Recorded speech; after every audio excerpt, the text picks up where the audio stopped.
주님께서 여러분과 함께 루카가 전한 거룩한 복음입니다.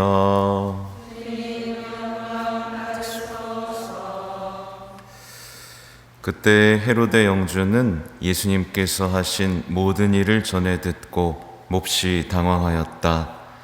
더러는 요한이 죽은 이들 가운데에서 되살아났다 하고 더러는 엘리야가 나타났다 하는가 하면 또 어떤 이들은 옛 예언자 한 분이 다시 살아났다 하였기 때문이다. 그래서 헤로데는 이렇게 말하였다. 요한은 내가 목을 베었는데 소문에 들리는 이 사람은 누구인가? 그러면서 그는 예수님을 만나보려고 하였다. 주님의 말씀입니다.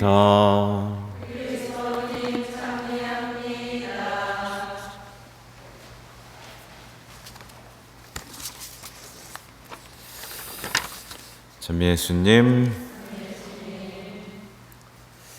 네, 오늘 일독서에서는 코엘렛이 읽혀졌는데 이 읽혀질 때마다 이 초등부 학생들이 읽던 허무로다 허무가 자꾸 생각이 납니다. 초등부 이렇게 미사하면 아이들이 허무로다 허무, 모든 것이 허무로다 라고 막 읽어요. 근데 실제로도 아이들은 벌써 허무를 체험합니다. 네. 근데 이렇게 열심히 해봐야 뭐하지? 엄마 아빠 보니까 뼈 빠지게 고생만 하고, 되는 일은 별로 없는 것 같고, 그쵸? 어차피 난 부자가 못 될 것 같고, 이런 허무 속에서 살아가곤 하죠. 근데 이건 좀 이따가 보기로 하고요. 오늘 복음에서는 이제 헤로데 영주가 예수님께서 하신 모든 일을 전해 들었습니다. 우리는 예수님이 하신 모든 일을 전해 들으면 어때요? 기분이 좋죠. 감사와 찬미와 찬양이 터져 나오죠. 근데 헤로데는 몹시 당황하고 맙니다. 이게 포인트예요. 마찬가지로 우리 그리스도인들이 세상에서 빛의 자녀로 살아가면서 많은 열매를 맺으면 사람들은 어떻게 할까요? 이렇게 할까요? 그보다는 당황합니다. 몹시 당황하게 되어 있어요. 당황하는 이유는 단순합니다. 자기들이 죄가 아니라고 생각했었는데 그들의 빛을 보면서 내가 이렇게 사는 게 잘못이구나 라는 것을 알게 되거든요. 그러니까 자기들이 숨겨두고 감춰두고 잊어버렸던 이런 죄들이 우리의 삶을 통해서 환하게 드러나기 때문에 당황할 수밖에 없습니다. 그러니까 우리가 세속, 악과 싸우면서 사랑과 자비를 실천하면 세상 사람들은 잃어버렸던 죄에 대한 감각이 다시 살아날 수 있어요. 그러면 이제 오늘날에 세상 사람들 죄책감 거의 안 느끼죠? 양심 같은 건 없다라고 생각하죠? 세상 사람들은요, 죄책감하고 양심의 가책에서 벗어나기 위해서 온갖 노력을 하고 있어요. 어떻게 하면 죄책감에서 벗어날 수 있을까요? 같이 자기가 짓는 죄를 다른 사람도 같이 짓자고 끌어들이면 됩니다. 그래서 험담에 자꾸 끌어들이는 거예요. 너도 그렇지, 이렇게 하면서. 그러니까 자기가 짓는 죄를 자꾸 퍼뜨려서 다른 사람도 죄를 지으면 죄책감에서 벗어날 수 있어요. 그래서 자꾸 죄를 퍼뜨리는 겁니다. 너도 그렇게 해봐, 이렇게. 또 미디어를 통해서 알려진 요즘에 핫한 죄인이 누구죠? 스토킹 살인 사건이죠. 그러니까 미디어를 통해서 악마를 하나 만들어서 그 사람을 계속 공격을 합니다. 저 나쁜 놈의 새끼 하면서. 그러면서 어떻게 해요? 자기 죄책감을 안 느껴요. 그래서 사람들은 계속해서 먹잇감을 찾아다닙니다. 어떤 사람을 계속해서 깎아내리고 공격할까? 그러면 자기 죄책감에서 벗어날 수 있는 거예요. 자기 죄를 봐야 되는데 자꾸 누군가 더 나쁜 사람 보면서 그래도 나는 괜찮은 사람이야, 이렇게 생각을 하는 거죠. 그리고 마지막으로는 죄책감을 일으키게 하는 존재들을 폄하합니다.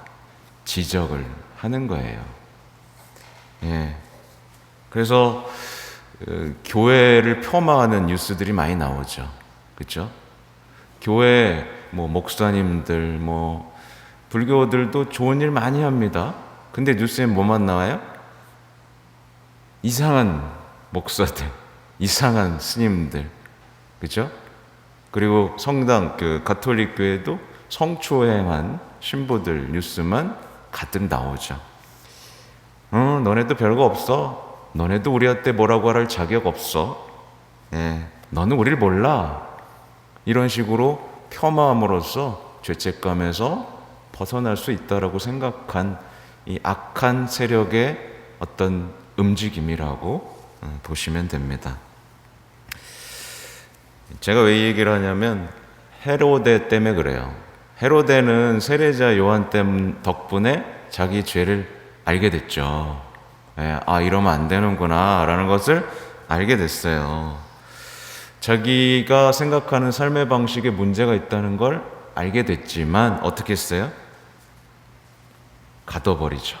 나의 죄를 지적하는 사람을 가둬버리고 죽여버렸습니다. 죽이면 죄에서 벗어날 수 있다라고 생각했지만 어때요? 그 죄책감은 남아 있었던 겁니다. 그러니까 당황한 거예요. 그죠? 이 시대, 제가 계속 반복드리죠. 이 시대는 죄책감을 갖고 삽니다. 그래서 괜히 불평하고 괜히 화내는 사람들이 많아진 건 죄를 빨리 용서받아야 되는데 자꾸만 합리화하고 정당화하는 사람들이 많기 때문에 그렇습니다. 아무튼 그러면 신앙인들은 죄책감에서 벗어나기 위해서 또 무슨 짓을 하고 있을까요? 신앙인들도 마찬가지로 죄책감에서 벗어나기 위해서 여러 가지 이 묘안들을 찾아냈어요. 우선은 문제가 발생하면 우리는 어떻게 해야 되죠? 하느님의 말씀을 다시 한번 가까이 해보고 기도하면서 주님, 제가 무엇을 잘못했습니까? 제가 어느 길에서 벗어났습니까? 이렇게 찾아야 되죠. 근데 어떻게 해요? 이게 안 하고 사람 상담에 의지해버리죠. 심리 상담 이런 거에 딱 의지를 해버리는 순간 죄는 없습니다. 예, 죄의 개념은 사라져요. 이제 그 사람 하느님하고 다시 만나기 되게 힘들어집니다. 네. 제가 요즘 심리에 대해서 자꾸 얘기를 해요. 심리가요, 사실은 좋아요. 하느님께로 데리고 갈 수 있는, 소개할 수 있는 좋은 징검다리가 됩니다. 왜냐하면 사람들이 거기에 더 혹하고 관심을 갖기 때문에. 근데 문제는 이 심리라는 것을 통해서 하나님까지 연결해 줄 수 있는 사람이 많지 않다는 거예요. 그죠? 소위 영성 심리라는 것도 요즘의 방향이 하느님이 아니라 자신을 향하고 있다는 거 잘 봐야 됩니다. 또 신앙인들이 어떤 일을 벌이냐면 자신의 삶을 돌아보기보다는 뭐에 더 집중하냐면 비슷해요. 사회 정의에 더 큰 관심을 갖습니다. 그러니까 교회는 이런 일을 해야 된다, 저런 일을 해야 된다라고 하면서 큰 어떤 정의를 구현하는 것처럼 보이지만 사실은 자신의 아주 작은 삶의 정의조차 구현하지 못하고 죄짓고 있으면서 여기에 집중해 버리는 거예요. 그러면 이제 죄책감에서 벗어날 수 있습니다. 마찬가지로 또 교회와 형제들의 약함을 들춰내고 깎아내리고 지적함으로써 죄책감에서도 벗어날 수 있겠죠. 예. 그러니까 사람에게 의지하고 사회 정의에 지나치게 관심을 갖고 주변 교회나 형제들에게 지나치게 비판적인 시선을 갖고 있는 사람들은 자신이 돌아봐야 됩니다. 아무튼 이런 이들이 있다면 하느님의 예수님의 소식에 기뻐하기보다는 당황할 수밖에 없겠죠. 그죠? 그러니까 헤로데는 이제 뭐라고 말하냐면 요한은 내가 목을 베었는데 이 소문에 들리는 사람은 누구인가? 이렇게 얘기를 합니다. 그러면서 예수님을 만나보려고 합니다.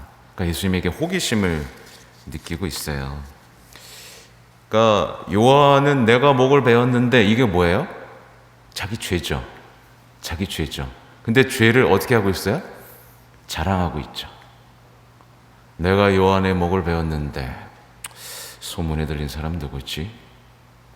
자기도 모르게 자기의 죄를 자랑하고 있습니다. 이게 죄진 사람, 죄는 졌지만 회개할 생각이 없는 사람이 특징이에요. 그러니까 죄를 졌는데 회개할 사람이 없는 사람의 특징은 자기의 죄를 자꾸 자랑을 합니다. 예를 들면 뭐가 있을까요? 예전에 어르신들, 남성 어르신들, 내가 말이야 왕년에 소주 5병을 먹어도 안 취했다고. 이 자랑이에요, 죄예요? 죄죠. 그죠? 죄입니다. 죄인데 자랑하고 있어요. 또 뭐가 있을까요? 한번 생각해 보세요. 보통 입에서 터져 나오는 자랑은 죄일 가능성이 많습니다.